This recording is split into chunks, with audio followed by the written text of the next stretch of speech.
Hey everybody, welcome to TIW Podcast. I'm Eric, and today I watched WWE Monday Night Raw episode 1359, SmackDown episode 1034, and 205 Live episode 133. I think I got that right.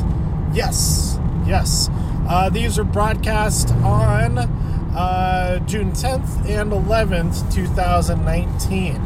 I went to the Bay Area, flew into San Francisco on Monday afternoon, picked up my rental car, and headed on over to the SAP Center to see Monday Night Raw in person. And joining me there were a few old friends from the Blue Devils. We had Ricky, Russell, Marvin, and a new friend in the group. New to me anyway. One of Marvin's friends, Tommy. And we had upper level seats, but it was still a whole lot of fun. They were somewhat similar seats to what we had for TLC back in December, also at the SAP Center. Russell being the only one who is there at both, along with me, because Rudy was not able to make it, but hopefully next time there's a show out there, which I think is probably going to be in October. More people can make it again, or as many people as possible can make it. It'll be a lot of fun, because this was a lot of fun. Now, I don't remember. I'm doing all this from memory while I drive. If you listen to the episode right before this, I was dealing with the prospect of driving into a storm, and I'm proud to say that I successfully navigated on a path that hit the storm as little as possible. And it may have slowed me down a little bit, but I think it slowed me down less than if I continued at the pace that I was going. Like, I'd drive for like a mile and then stop on the shoulder for a bit until the storm passed a little bit more, etc., etc. So I'm pretty happy with how my path worked out. It seemed like I pretty much stayed like in a little pocket between two huge thunderstorms, and it worked out pretty well. But anyway, being there at Monday Night Raw, it was a little bit disappointing that Brock Lesnar wasn't there, because he had shown up so many times.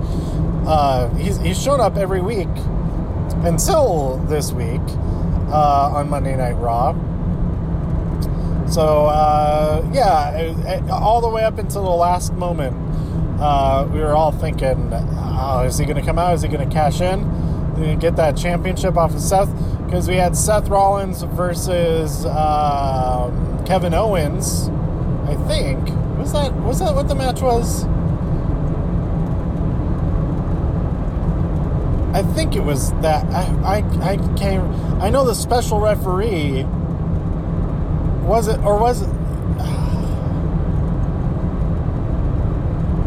I can't remember who it was. It had to have been Kevin Owens, right? We had a special outside referee, Sami Zayn. That was a pretty fun thing, him coming out just dancing ridiculously. I am slightly disappointed that he just had a regular referee shirt. I thought maybe there's a chance that he would have a checkered black and white shirt instead of the striped black and white shirts to go with the whole ska thing. Other than that match, pretty much the entire night was there was a lot of wrestling matches. I felt like it was a very good amount. I was pretty happy with the number of matches that there were, but they are all, I wouldn't say it's a bad thing, but they are all tag team matches other than the main event, including a match where Becky Lynch teamed with Bayley, special guest appearing in her hometown, against Alexa Bliss and Lacey Evans. So it's champions versus contenders. Nikki Cross was at ringside, and Bayley ended up getting pinned by Lacey Evans, which is a bit of a bummer. Bayley being here in her hometown again. I believe she always loses in her hometown.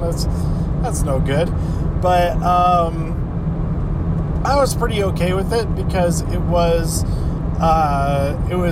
opponents from the different matches involved in that finish. I would have been equally as happy seeing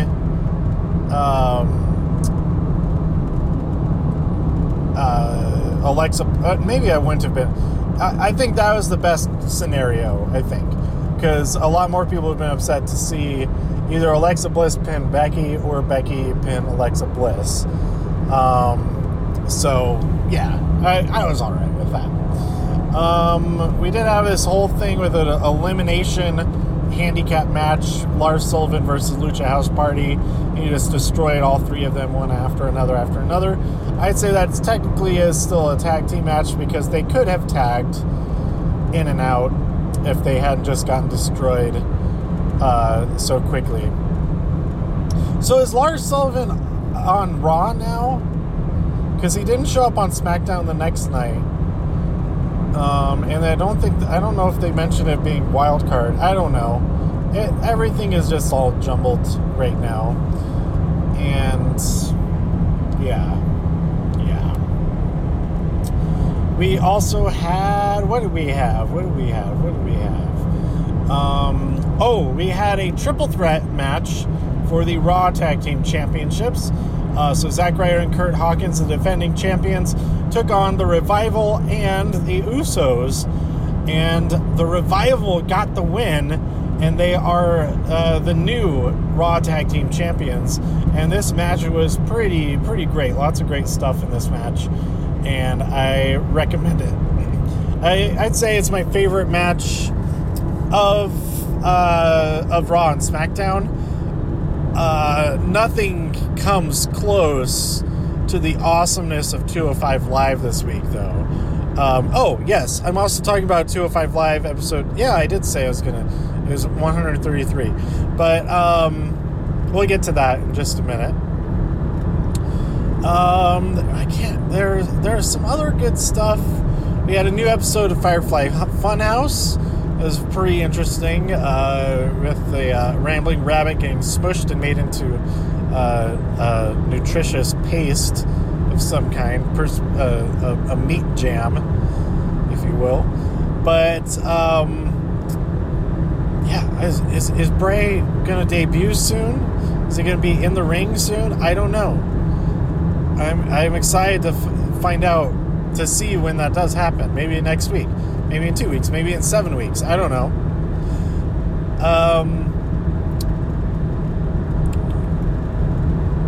Trying to think of other stuff that happened on Raw that's really notable. We had the dark match. Main event. Let me talk about main event real quick. This week on main event, we had the Viking Raiders versus tag team of Titus O'Neil and No Way Jose. The Viking Raiders, won that match. And then we had Natalya versus Sarah Logan, but Natalya won that match. It's such a bummer that the Viking Raiders, they're brought up to Raw. They're not really used at all, and they have to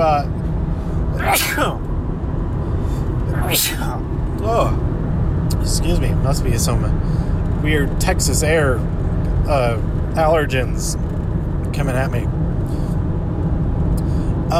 They come up to Raw and they make me sneeze. They vacate their championships, their NXT championships, and it's not like it's for a great reason. It's not like they went and won championships on the main roster and they're like, now we have to vacate these because we have these other ones or something like that. It's just that, we can't be on NXT anymore, so So yeah, that just makes me sad that they're not. I mean, they could have been in the triple threat, and they could have won. They would have won that triple threat. They could have made it a fatal 4-way tag team championship match, and that would have been really cool. But no, they were on main event. The 24/7 championship stuff, they were all stuck. R-Truth and a bunch of other people, including Carmella, got trapped on an elevator like the entire episode, and I thought that was really funny. Except that being there in person, the sound quality, they had like the room tone, and for me that made it really hard to understand what they're actually saying in the arena setting. So there are probably a lot of jokes that I missed, but just the idea of them being tracked in an elevator without a referee with the 24/7 champion, I really enjoyed that.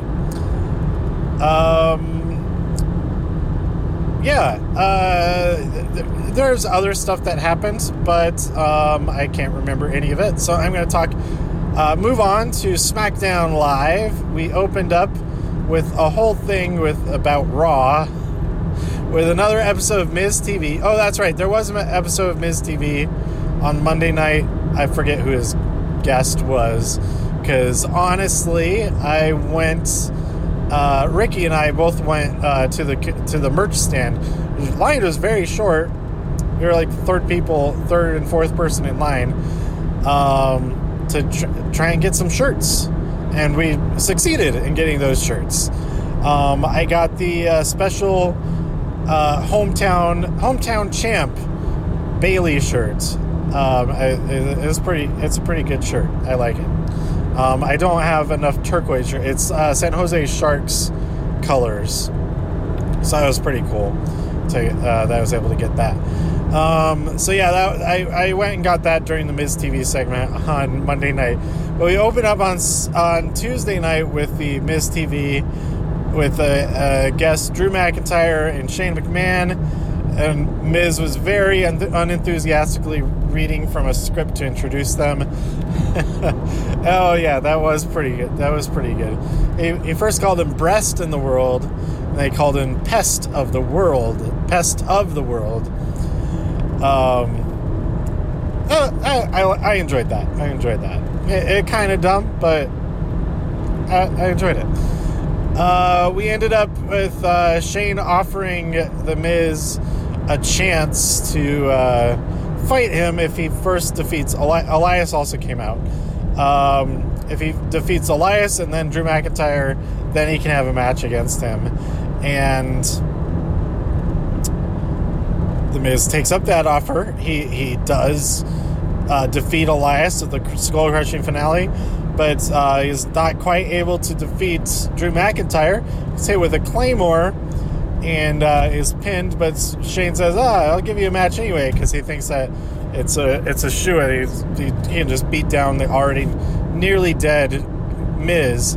But The Miz does fight back, but Drew, I believe, got involved again and was able to secure Shane a victory. And he holds him up on his shoulder. It's so ridiculous that that Drew McIntyre holds Shane McMahon up on his shoulders. Shane McMahon is not a small guy. It's not like a 205 Live guy. It's not like Leo Rush riding on the shoulders of Bobby Lashley or something like that. It's a guy who's like barely smaller. He's maybe like 20 pounds lighter. Actually, I wouldn't be surprised if Shane McMahon is actually heavier than Drew McIntyre. I kind of want to look that up, but I'm driving, so I shouldn't do that. Why is this guy going so slow in front of me? I do not understand that at all. So I'm going to go around him and say, sayonara, buddy boy. Yeah, he's not a police officer. That's good. It's safe to zip around. So yeah, that was the opening of SmackDown. Why did I spend so much time talking about it? I didn't even want to talk about that, really. the highlight of this, we had R-Truth get locked into a gig box backstage, and Carmella has to give up. You know what? I just realized Charlotte did not appear at all this week, I don't think. Did she? Maybe she did. I don't remember her showing up at all this week. Huh. We did have an appearance by Ember Moon. She yelled really loud like Nia had been for a while when Mandy Rose and Sonya Deville were real jerks and knocked her Nintendo Switch out of her hands. Just right onto the concrete. That's super rude. Hopefully it was actually like an out of order Switch that I got on eBay for like $40 or something. But anyway, shoot, what was I talking about? We had the SmackDown Tag Team Champions, Daniel Bryan and Rowan, come out to have a title unification match against the Yolo County Tag Team Champions. And this is one of my favorite moments on commentary of the entire week so far. Of course, they may have said really funny stuff on Monday, but I wasn't watching on TV, so I don't know what commentary said throughout the night. But there was a backstage thing where I thought that Alexa Bliss called Bayley a hometown hooker, and I think a lot of the audience also thought that, but she said hugger, and that makes a lot more sense. But anyway, my favorite moments of the week, because 205 Live was also really, really funny, talking about things like being more cultured than probiotic yogurt, things like that. But anyway, this really great moment on commentary on SmackDown. I think it was...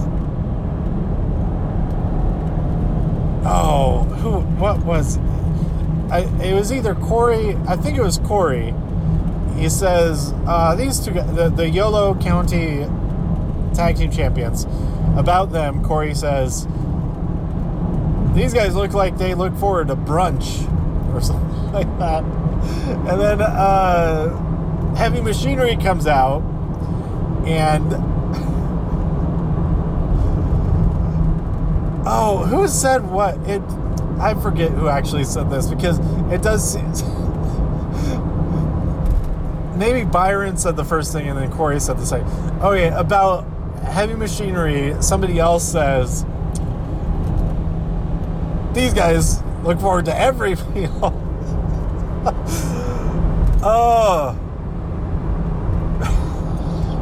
It was so perfect. I loved it, and I don't even remember who said what. It doesn't even really matter who said what. And whoever said it, whoever said both of those things, said so perfectly, and it was so good. So good. Oh, I love that. Anyway, so we end up with, instead of the unification match, we have Heavy Machinery versus the Yolo County Tag Team Champions, and Heavy Machinery wins that match. But the compactor is one of the best tag team moves, finishers for sure, and it's absolutely perfect for the people who are doing it. It wouldn't really work at all with any other tag team. It wouldn't work with any other tag. It's absolutely perfect for them, and it's an awesome tag team finishing move.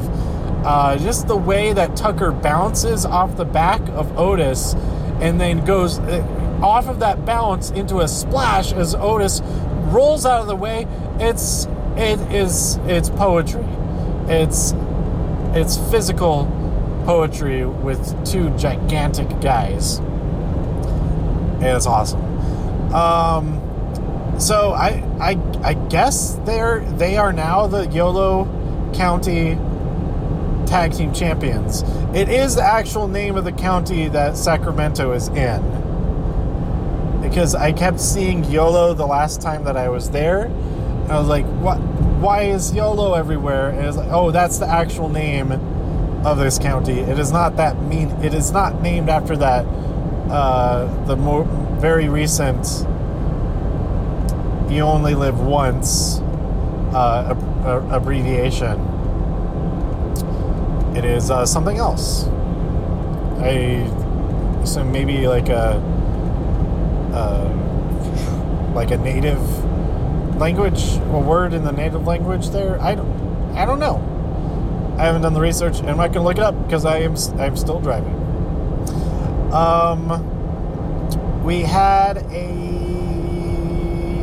singles match between Nikki Cross and Sonya Deville, and I think Sonya Deville won that match with a little bit of help from Mandy. So that was a bit annoying. But we're getting more development of Alexa really trying to manipulate Nikki Cross, like telling her how Bayley was saying stuff behind her back, or like that Bayley liked a tweet that was critical of Nikki Cross, things like that. So yeah, we'll see how all of that goes. No, I am so dumb. That wasn't the match. It was. What was the match? Was it Nikki Cross versus Bayley? It had to be Nikki Cross versus Bayley. What? Yeah. Was it? I think so. Yeah, the match that I was thinking of was Mandy and Sonya versus. It was Sonya versus Carmella. That's right. And that match happened. It took Carmella away from helping R-Truth. By the time she got back there to try to get him out of the box, it had already been loaded up onto a truck. It was actually on a forklift, about to be loaded onto a truck. And he's still stuck in there. And we'll see him. That's how he'll keep the championship all week. Is that he's stuck inside of a box. He's going to be starving, famished. He's going to need some water, and it's probably not going to smell very good in there. We'll see how that turns out next Monday, if it does actually take him that long to get out of there. But it was really funny that Jinder was pretending to be Carmella. Was just, that's a really high voice, something like that. Like, Truth, are you in there? Jinder is a funny guy. He's growing on me. He's growing back on me a little bit, just a little bit. Our main events, we had Dolph Ziggler, Sami Zayn, and Kevin Owens versus the New Day. Big E is back. He's back in action, and the New Day won that match. A lot of hype up towards Stomping Grounds, and Dolph saying how he had the champion stolen from him because he got kicked in the face by Xavier Woods, and all that kind of stuff, and that if it was the opposite way around, that everybody would be calling for justice, that Dolph Ziggler stole the championship by doing this exact same thing Xavier Woods did to help Kofi retain the championship. So it all made a lot of sense. It made a lot of sense. My engine sounds fine, I think. So that brings us to, I'm sure I'm forgetting all kinds of stuff, but that brings us to 205 Live. First of all, we had Jack Gallagher versus Chad Gable, and this match was fantastic.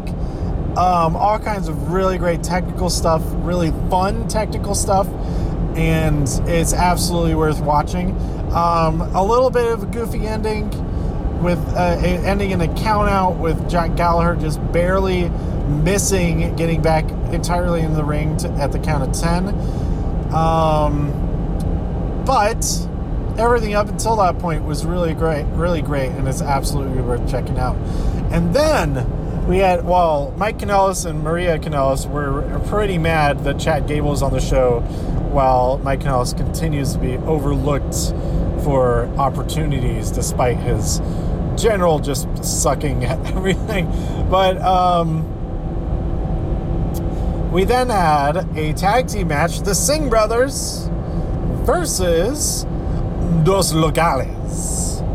A couple of masked luchadors, local masked luchadors. And Singh Brothers won this match, but I really enjoyed the commentary during the...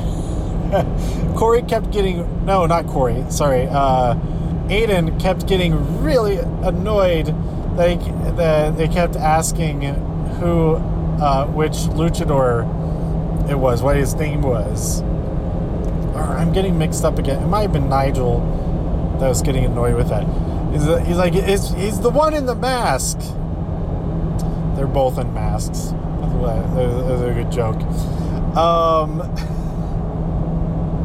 And then there's the whole thing. For some reason, he was talking about...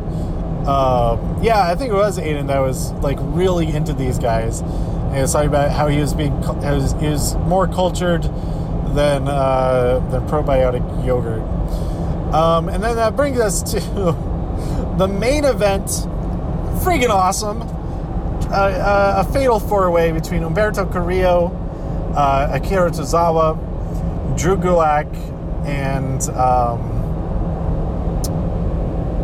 Oni Lorcan. How can I forget Oni Lorcan? Oni rules. There's so much awesome stuff in this match. All kinds of high-flying stuff. Some great, just rapid back and forth chains of events. It's so good. It's so good. Just go watch it. I can't really describe any of the really awesome stuff, especially because I didn't take notes and I'm driving and I'm very tired now. I've been driving 11 hours now, something like that, and I still have a ways to go. I think I still have 4 hours left of driving, at least. No, more than 5 hours left of driving. Anyway, we had the finish. I think Drew Gulak hit a suplex on Akira Tozawa off the ropes. It wasn't a superplex, I don't think it was, but it was kind of similar to that. They both end up on their backs. They both think that they're pinning the other person. The referee hits a 3 count. That's why neither of them kicked out, because they thought they were the one. I think it makes a whole lot of sense why neither of them kicked out, because if they both thought that they were the ones pinning the other one, why would you kick out when you're the one pinning the other person, right? Anyway, we get the 3 count. The match ends, and another referee comes out, and there's a big conflict about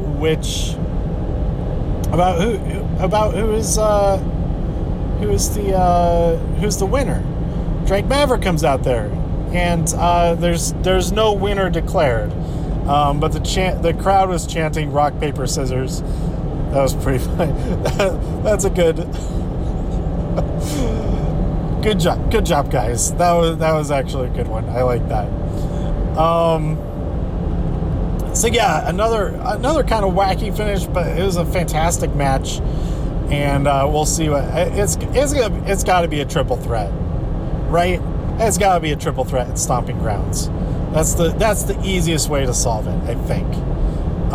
So I hope that's what they do. I feel like I'm missing something else. There's a lot more stuff with referees, and I feel like maybe that's in response to people liking the referees in AEW, thinking that seeing that they come across more as having more character, more personality and stuff like that. John Cone is the most prevalent of as far as this goes in the last couple of weeks. But I feel like that also shown through, like, the referees actually, like, having a presence, and what they're doing, like, actually matters, and that there's conflict there. I like that we're seeing more of that. Here's another thing. 205 Live this week was so friggin' awesome, and, like, the big appeal of stuff outside of WWE being getting so much more exposure and all of that. I'm not saying that that's a bad thing at all. It is not a bad thing at all. But I feel like a lot of the time, the criticism of WWE comes from people who only watch Raw and SmackDown, or don't even watch Raw and SmackDown. They just hear about how it was bad or whatever, and they just glam on to that opinion. And, like, that's one of my least favorite comments to read, is like, Raw and SmackDown are so bad, I haven't watched in like 2 years. Like, how do you know it's bad then? Just, you're taking other people are saying it's bad. How do they, are they just like you? They're just saying it's bad because they're repeating what they've heard, that kind of thing. I'm not saying everybody who says that Raw and SmackDown are bad right now are just parroting opinions without having actually watched it themselves. I'm not saying that. It just seems like a few people that is the case, especially when they say, I haven't watched it in 2 years, that kind of thing. But anyway, I feel like the people who are saying that WWE, all the shows are bad, all of that, they're only watching Raw and SmackDown. And if you don't like Raw and SmackDown, like, go check out there are alternatives outside of WWE, but there are also alternatives in WWE on the WWE network. If you already have it, like, check out 205 Live. It's friggin' awesome. Check out NXT. It's pretty great. Check out NXT UK. It's awesome. It's getting better and better every single week. And we're going to have another NXT UK takeover. That's, I think it's going to be amazing. Then you have all the extra stuff that's on there. You have the Combine, the Performance Center Combine that's on there. You have the NXT takeovers, the regular NXT takeovers. They're all so good. But the people talking about how the WWE is getting worse and worse, they're only focusing on Raw and SmackDown, and they're not checking out, giving a shot to these other shows, which are absolutely worth watching. Especially if you are frustrated with it. We're still months away from having the weekly AEW show, and until then, and hopefully still after then, I hope people go check out 205 Live, NXT UK. Like, just those 3 shows, just 1 week.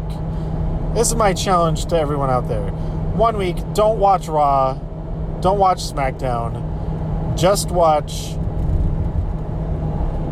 205 Live, NXT, and NXT UK. And I think you'll find quite a bit of enjoyment out of that. You'll find a lot more to be excited about than you would watching Raw or SmackDown. If you're currently frustrated with Raw and SmackDown, that is. But even if you are enjoying Raw and SmackDown, check out those other shows anyway, because they're even better than Raw and SmackDown. You're also going to really enjoy those. So yeah, that's my thoughts on watching the other WWE shows. You already have an alternative right there in the same package with with the network, and you have all the alternatives outside of WWE as well. So like try all of it. WWE isn't just Raw and SmackDown. It isn't just Raw and SmackDown. There's other stuff in WWE that I think deserves a shot, deserves a chance. So anyway, I'm gonna shut about that now. Let me know what you thought about this week's shows. I will do a part 2 for this week about NXT and NXT UK. I wanted to talk about these, especially Dos Locales, before I forgot about them, because I might forget about a lot of things that happened during this drive. But I'll do another episode real soon about this week's NXT and NXT UK. Looks like there's a lot of great stuff to talk about. A couple of double duty folks from 205 Live. We got Oney Lorcan there with his partner Danny Burch fighting Undisputed Era in the form of Kyle O'Reilly and Roderick Strong. Last time I didn't remember if Bobby Fish was going to be in there because it seemed like his arm was hurt after TakeOver 25. And then we also have that's going to be a submission match between Drew Gulak and Kushida. So I'm really looking forward to that. Now that's interesting. You know what? That's kind of interesting. Gulak and Tozawa and Gulak and Kushida. That's kind of cool that we have like the parallel events happening there a little bit. But let me know what you thought about Raw, SmackDown, and 205 Live this week by tweeting me at TIW Podcast. Go to TIWpodcast.com for more reviews. If you enjoyed this episode or anything else on the site, please share some links with your friends. Subscribe on iTunes, Spotify, Stitcher, YouTube, wherever you like to listen. And I'll be back real soon. Stay safe out there in all of the infinite multiverses. I'll see you next time here on TIW Podcast. Bye.